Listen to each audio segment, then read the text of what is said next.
Selamat pagi, salam sejahtera. Ini satu pendedahan yang paling mengejutkan kita.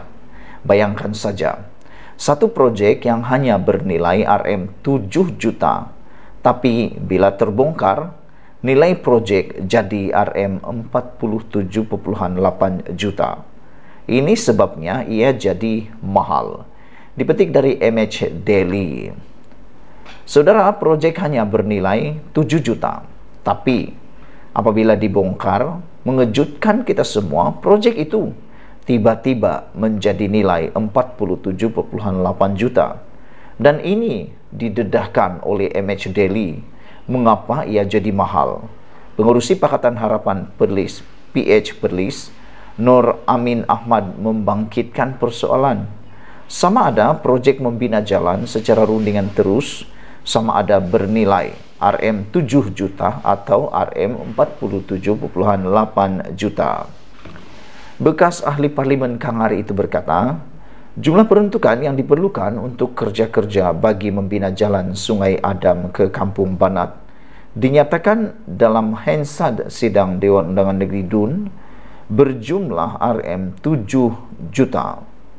Walau bagaimanapun ujarnya, laporan media bagi proyek yang membabitkan pertuduhan terhadap timbalan Ketua Bahagian Bersatu Segambut, Adam Radlan Adam Muhammad, memetik mengatakan sebanyak Rm47,8 juta.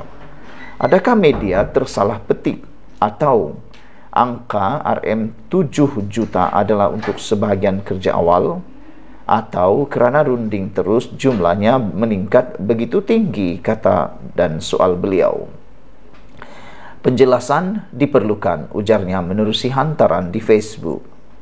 Beliau membangkitkan kemuskilan itu susulan dua pertuduhan oleh Mahkamah Session Kuala Lumpur semalam terhadap Adam Radlan yang didakwa meminta dan menerima rasuah berjumlah Rm500,000 berkaitan jana wibawa.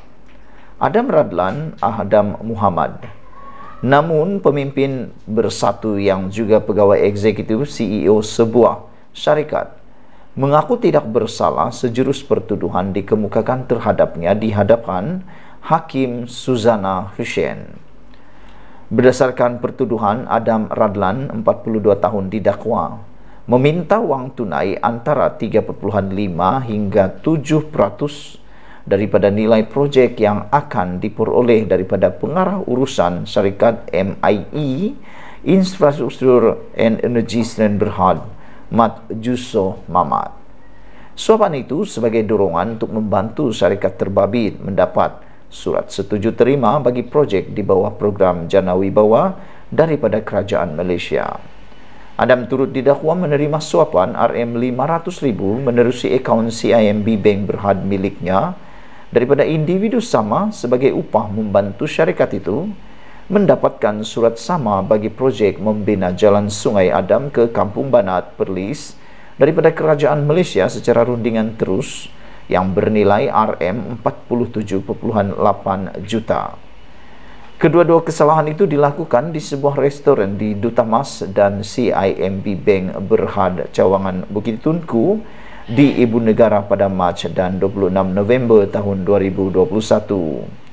Siasatan kes tersebut mengikut Seksyen 16A dalam kurungan E Akta Suruhanjaya Pencegahan Rasuah Malaysia SPRM 2009 dan boleh dihukum di bawah Seksyen 24 dalam kurungan 1 Akta yang sama.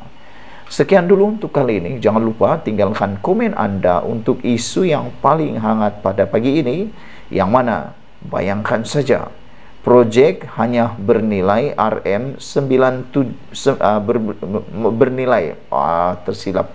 bernilai Rm7 juta. Ulang sekali lagi, proyek hanya bernilai Rm7 juta, tapi bila terbongkar, nilai proyek tiba-tiba jadi Rm47,8 juta. Ini sebab ianya jadi mahal, mengejutkan kita semua. Sekian dulu, jangan lupa tekan butang subscribe. Malaysia kita punya, kita jaga sama-sama, cintai Malaysiaku. Bye-bye. Selamat pagi, salam sejahtera. Terima kasih kerana bersama dengan saya di Nazilin Unity Channel. Hari ini, SPRM akhirnya mengumumkan keputusan yang kita tunggu-tunggu. Azam Baki melalui kenyataan hari ini mengatakan SPRM akan menyiasat pendedahan laporan Ketua Audit Negara. Wow, apa yang didedahkan antaranya ialah salah satunya yang paling menarik perhatian kita ialah pembelian berangan-berangan Kementerian Kesihatan Malaysia. Yang paling menarik ialah ventilator yang telah dibeli yang mana tidak ada surat perolehan, sehingga menyebabkan kerajaan kerugian hampir melebihi atau lebih kurang RM13 juta. Tiada perolehan, bayangkan, sehingga seorang menteri daripada Melaka mengatakan bahawa, Exco Melaka itu mengatakan bahawa kalau kita beli telur pun ada resit, ini kan pula barang ventilator yang bernilai jutaan ringgit. Kenapa tiada resit? Kenapa tiada sijil perolehan, dokumen perolehan? Sehingga barang yang rusak itu tidak boleh dihantar kepada penghilang untuk pembaikan semula atau ganti yang baru. Atau dengan kata yang paling mudah, tidak ada waranti. Kamu pasti pernah, Anda pasti pernah membeli sebuah handphone kah, television kah, atau sebagainya. Anda pasti, perkara pertama yang akan datanya ialah ada waranti kah bosku?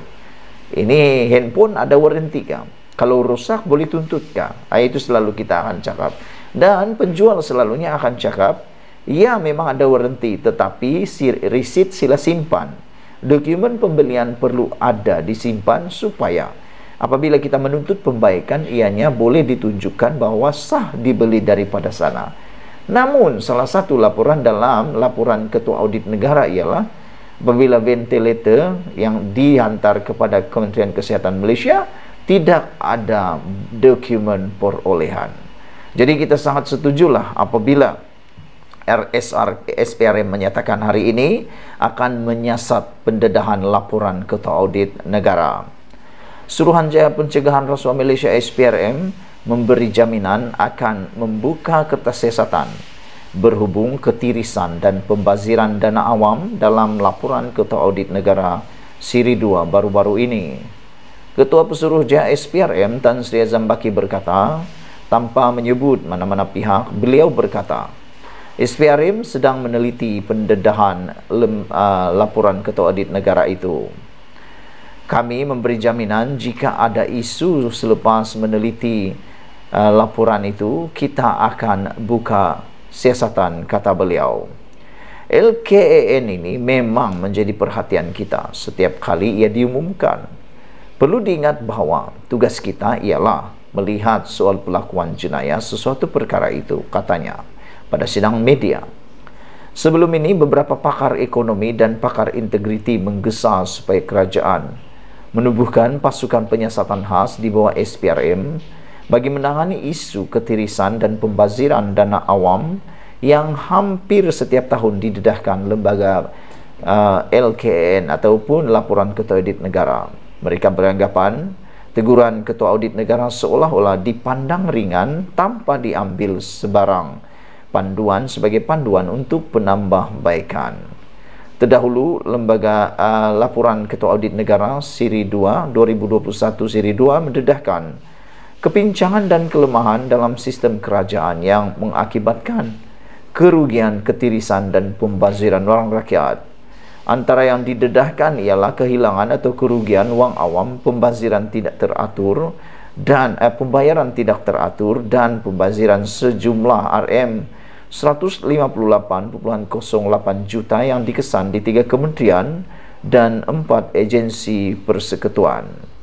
Kementerian dan jabatan terbabit adalah Kementerian Pertanian dan Industri Makanan MAFI, Kementerian Komunikasi dan Multimedia KEKOM dan Kementerian Pertahanan, manakala 4 jabatan terbabit adalah Polis Diraja Malaysia PDRM, Jabatan Kastam Diraja Malaysia JKDM, Jabatan Perdana Menteri JPM dan Jabatan Pengangkutan Jalan JPJ.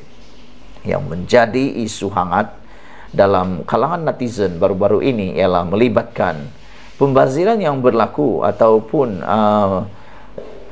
pembaziran ataupun isu yang melibatkan laporan Ketua Audit Negara yang turut berlaku dalam Jabatan Perdana Menteri.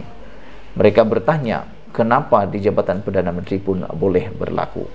Kalau Jabatan Perdana Menteri yang paling tinggi pun boleh berlaku, apakan pula di akar umbi, kata mereka. Sekian dulu untuk kali ini. Jangan lupa tinggalkan komen Anda. tekan butang subscribe. Kita jumpa lagi. Bye-bye.